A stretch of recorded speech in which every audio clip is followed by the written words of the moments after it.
Hello, Gemini, Libra, Aquarius, Sun, Moon, Rising, and Venus signs. Kamusta kayo? Sana po nasa mabuti kayong kalagayan. Welcome back po sa Star Tarot. Kung bago kayo dito, welcome din kayo. Thank you for your support. At timeless reading po ito, no? I was called to do this. Hindi ko madalas ginagawa to. Pero feeling ko ngayon, ano, kailangan kong gawin ito, no? I was being pulled to do this reading. So this is timeless and this is for you air signs, Gemini, Libra, Aquarius. At kung kailan niyo po ito mapanood, that is when it's meant for you to listen, no, dito sa mga mensahe na lalabas. You have self-care, spoil yourself in the moonlight, Gemini, Libra, Aquarius. Maaari nakakalimot na kayo sa inyong sarili na na-overlook nyo na ang pangangailangan ninyo, no? Kaya alagaan ninyo ang inyong sarili sa ngayon. Itong panawagan sa inyo. Alright? Self-care. Always remember na while you are taking care of other people, you should also take care of yourself. Okay? Kailangan magpahinga. Kailangan kumain ng maayos, masustansya. Okay? Matulog ng kompleto or at least quality sleep, no?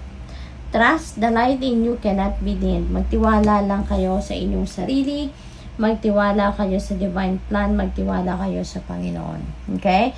Lalo na, no, na sa Panginoon walang imposible, no? Kaya magtiwala lang kayo kahit iniisip ninyo yung pinagdadaanan ninyo na parang napakahirap tawirin kung ano man ang inyong sitwasyon, no? Pero with God, no, if you are going to offer yourself to God, kung iaalay ninyo sa Panginoon yung mga worries ninyo, yung mga fear ninyo, rest assured, no, na magkakaramdam kayo dito ng magaang, no, na pamumuhay.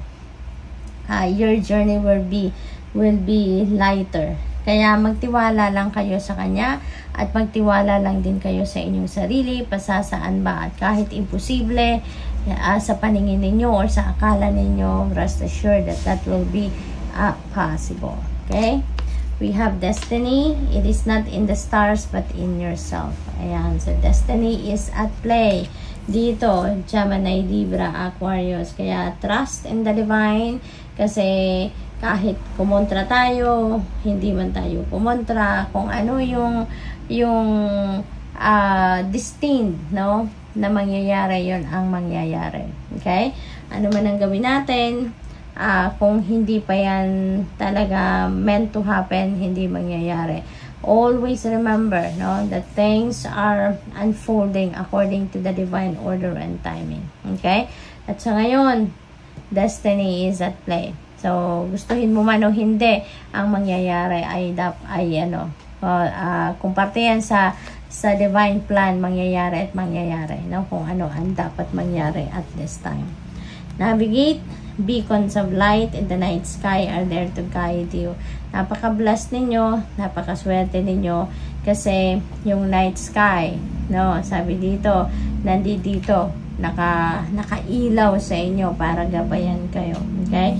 You're being divinely guided as you navigate your current circumstances. Kaya, huwag kayong magdalawang isip, huwag kayong matakot, wala kayong dapat na ipag-alala. Okay? Because, as you navigate, no, your circumstances sa ngayon, God is sending you guidance. So, tingnan natin kung ano pa ang mga mensahe para sa iyo for today.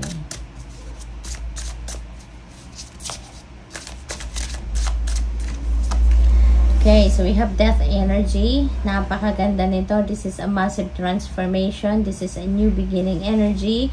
So, Gemini, Libra, Aquarius, meron ditong pagbabagong magaganap sa buhay ninyo. Okay? New beginnings are coming your way. Hindi lang ito isang parte ng buhay ninyo na magkakaroon ng pagbabago. Maaring sa lahat ng areas or maybe in some areas lang ang magkakaroon ng pagbabago. So, maganda rin dito kasi kung ano yung sisimulan ninyo rito, kung ano yung babaguhin ninyo rito. Dahil ito ay tinanggal nyo na kung ano man ang dating nandiyan dyan na hindi na nagsiserve ng inyong highest good. Hindi na nakakatulong sa inyo, hindi na maganda ang epekto sa inyo, yung ganun ba. Kaya magde-decision ka na tama na, puputulin ko na to, tatanggalin ko na to sa buhay ko. So kung ano man ang sisimulan ninyo sa ngayon, this is what you think, this is what you feel is right, no?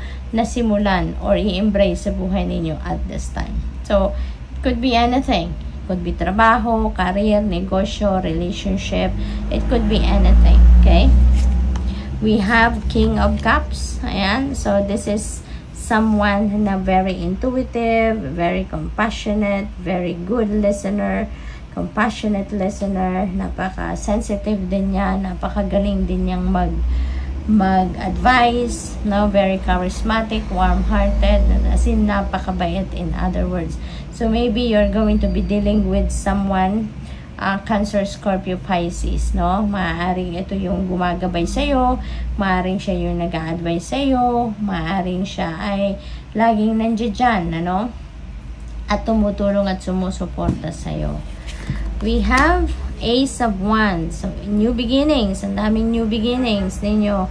Ito, another new beginning energy, si Ace of Wands. This is something na nasisimulan ninyo na ma-excite kayo dito ng todo-todo, no? Kung ano man ito, baka career ito, trabaho, or baka meron kayong travel opportunity sa ngayon, kaya sobra ang excitement ng iba sa inyo rito, no?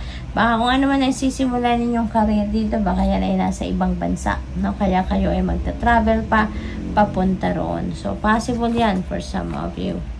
Six of Cups, ayan. So, siguro ang iba sa inyo rito, meron kayong hindi pagkakaintindihan with another person in the past. Kaya ngayon, maaaring kayo magre-reconcile na. Maaaring ngayon, magkakaroon na kayo ng pagkakataon na magkausap. You may enter a compromise or maaaring mag-uusap na kayo at i-address nyo kung ano man ang naging problema ninyo, no? Kaya kayo nagkaaway or hindi nagkaintindihan. There is going to be just a start, no? A new beginning din sa inyong relationship. Ano mang klaseng relationship ang meron kayo doon sa nagkaroon kayo ng hindi pagkakaintindihan, and you will give your relationship another try. Sa ngayon, magkakaroon na kayo ng mas harmonious and loving relationship. Kasi, kumbaga, aayusin nyo na yung inyong relasyon. Okay? Maaari din, ng iba sa inyo dito is coming home. Baka merong biyahe din talagang iba sa inyo.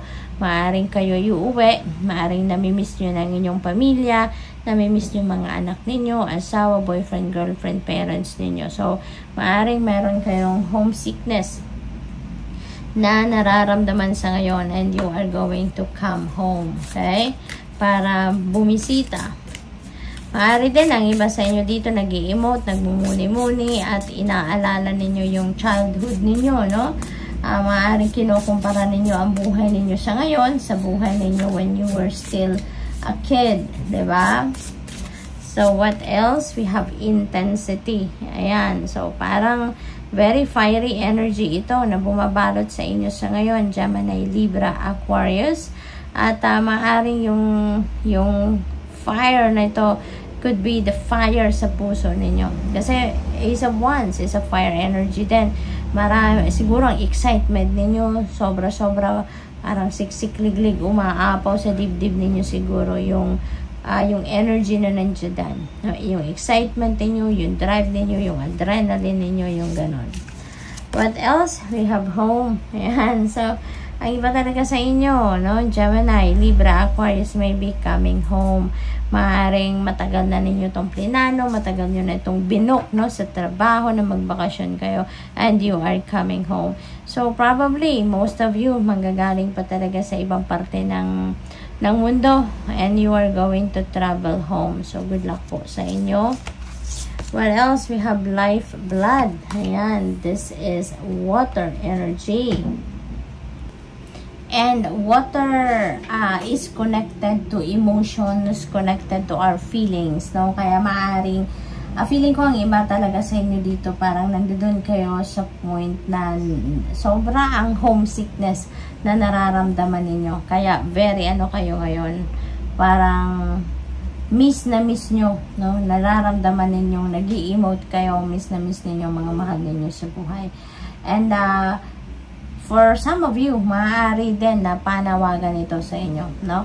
Na damhin ninyo kung ano man ang nararamdaman ninyo. Kumbaga, feel your feelings, no? Feel your emotions, okay? Dahil baka ang iba sa inyo, sinusuppress ninyo ang inyong mga nararamdaman, okay? So, that is a reminder para sa iyo. So, tingnan natin kung ano pa ang ganap. We have beauty. Ayan, so napakaganda, no? May rainbow pa. At ang rainbow, you know, that resonates with unlimited potential, no? Unlimited blessings might come your way. Kasi, di ba, merong sa dulo ng rainbow, di ba, merong treasure. So, maaring kung ano man ang sisimulan ninyo sa ngayon, ano man ang di ba, may new beginnings tayo. Kung ano man ang mga sisimulan ninyong mga ventures sa ngayon, maybe ito yung maghahatid sa inyo ng swerte, maaaring ito yung maghahatid sa inyo ng kayamanan, maaaring ito maghahatid sa inyo sa success. Yun ang napipick up ko rito, no? There is so much out there, unlimited potential for you, no?